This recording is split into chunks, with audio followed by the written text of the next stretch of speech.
Bazar.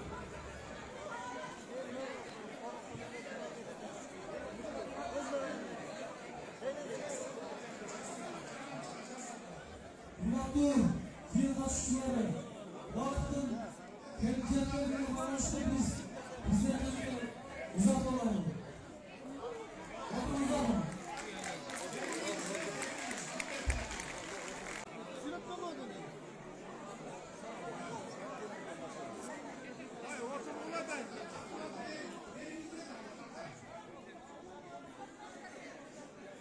Elimden öte kısa vaqt jolug'up kaldı.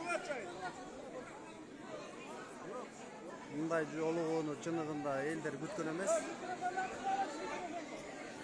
Bu jerde adamlar ыйлап da atatынан жетпей kalgan ыза болуp. Oturmayacaklar bir yakası. Söz çok da oturmayacak.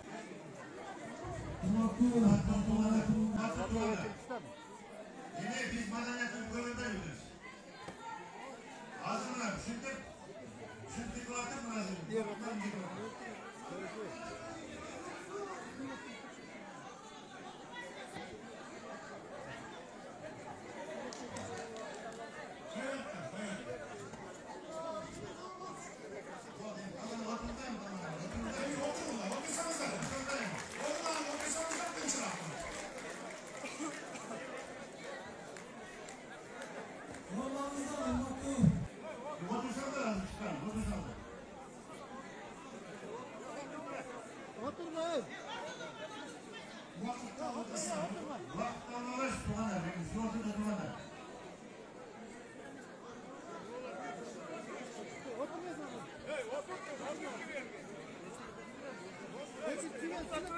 Var baktım canlı oturalım.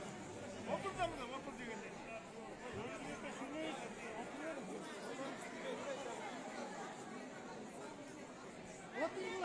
Kırsanızdan, motorunuzdan. Oturun.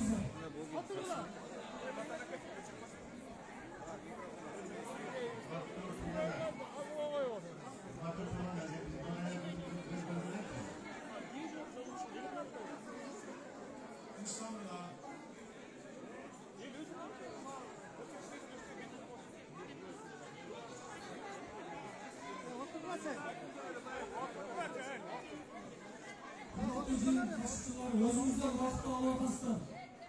Tırsan oturmasanızdan. Ya oturma lan. Vakti alamazsan. Oturunuzdan. Hey oturmak var mı? Oturup çıkacak var orada.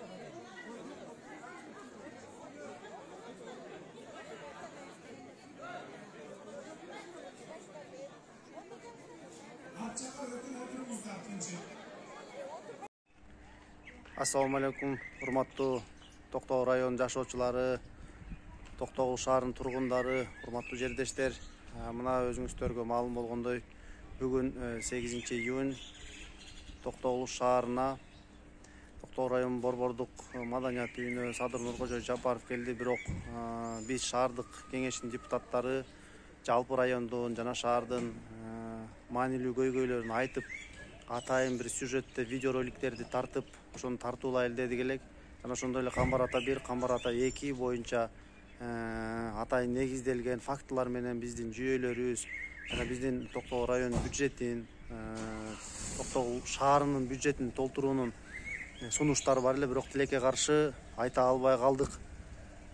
Себеби өзүңүздөргө маалым болгондой, 1 саат убакыттын ичинде Садыр Нуркожой Жапаров кетип калды. Бирок андан кийин биз министрлер кабинетинин башчысы Акылбек Үсөнбекович Жапаровго өзүңүздөргө азыр видео, будан кийин видеодо бардыгы түшүнүктүү болот. Биз өзүбүздүн конкреттүү жүйөлөрүбүздү келтирип, биздин шаардык кеңештин депутаттарын жана жарандык активисттерден, адилеттүү жарандык активисттерден, интеллигенциядан кошуп тосуп алууну сурандык.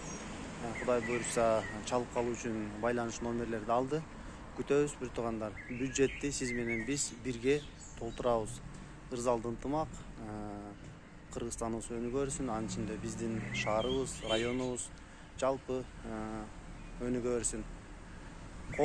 Kolumdan gelişince, биздин депутаттардын колунан gelişince Токтогул районунун жалпы көйгөйүн айтканга аракет кылдык. Болотбек Сакиян Дүйшмәлиев, шаардык кеңештин депутаты болуп, эртеден бери туруп, шаарыбыздын ичинде 21 bin жашоочу бар, андан сырткары 31 bin депутат бар. Жергиликтүү өзүн башкарууда укукталган маселелер бар, бирок микрофон тилекке каршы жетти. Акылбек Үсөнбекович дүйнөдө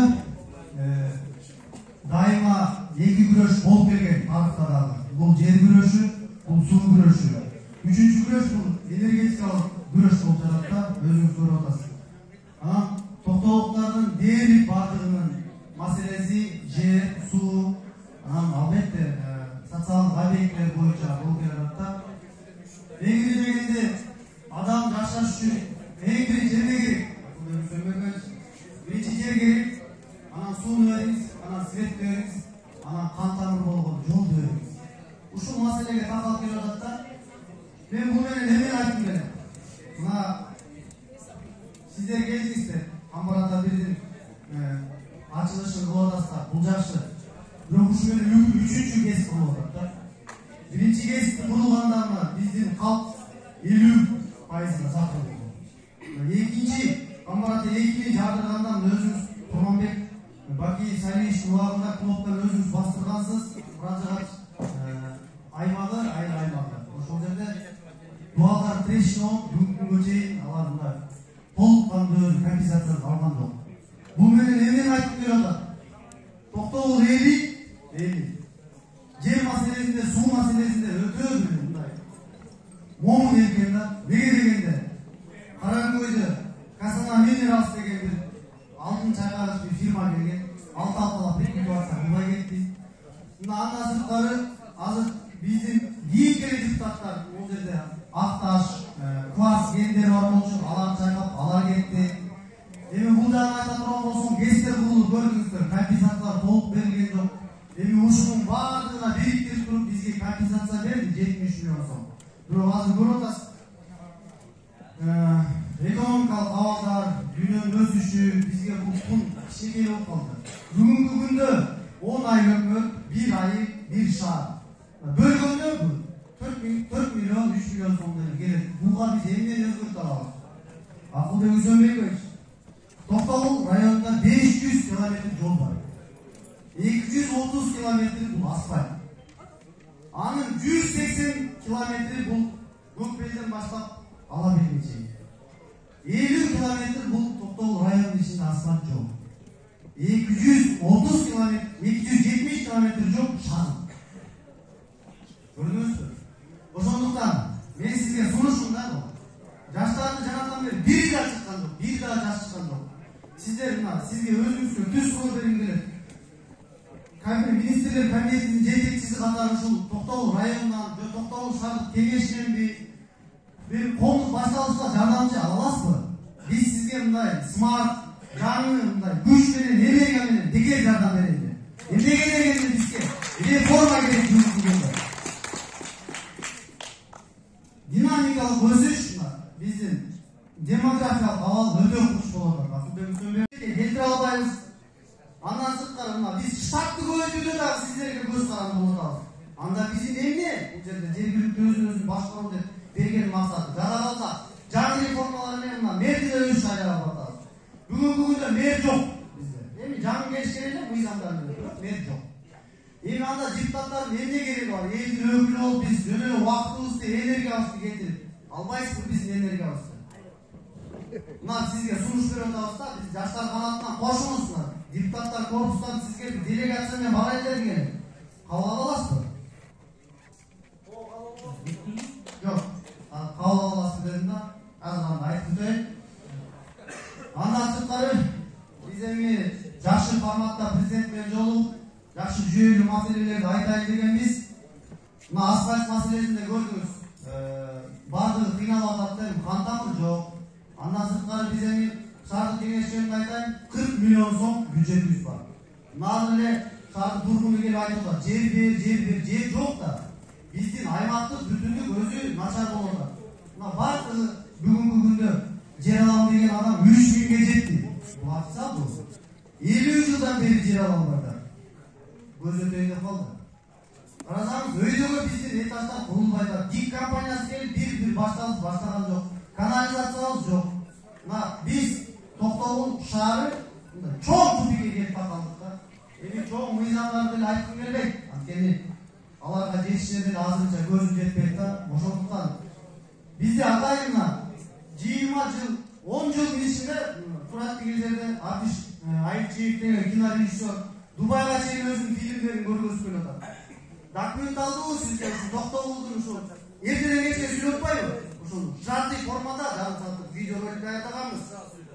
Андан сырткарында Камбарата 1, Камбарата 2 маселеси боюнча атайын факт обоснованиясы менен китебиз салганбыз. Бирок тилекке каршы биз жолугуга ушул видеолорду көргөзүп факт обоснованияны кылайын дегенбиз да. Юридикалык адреси да бүгүн ошол кестердеги бөлөк жакта. Компенсация толук кандуу жетпейт. Жарымы тендер болуп келет, андан кийин коррупция, анан жетпейт да. Мына кургактык айынан тигил жакта болсо айтып келатат да. Бул жакта Босбектир, Кайрак, эми терек сууда чоң жерлер бар, өздөштүрүлбөгөн жер өтө көп да. Ошондуктан ТЭО маселесин ишке ашырдык деди. Кол менен деле сүйлөшүүгө болгон жок да, сүйлөшүп биз түшүнгөн жокпуз. Кайсы жерге киргизсиңер экономический обоснованияны делечи, технический экономический обоснованияны. Эми биз мындай көзүбүз сагылып турат. Ошондуктан сизге кыска айтайын, биздин шаардык кеңештин делегациясын интеллигенцияны мынакей анан акыйкат инсандар бар, ошолорду кабыл алыңыз өзүңүз. Колуңуздан келсе азыр Жапар Нуркожоевичке киргизип бериңиз. Биз все-таки элдин атынан чыгып атабыз да, бул элдик маселе.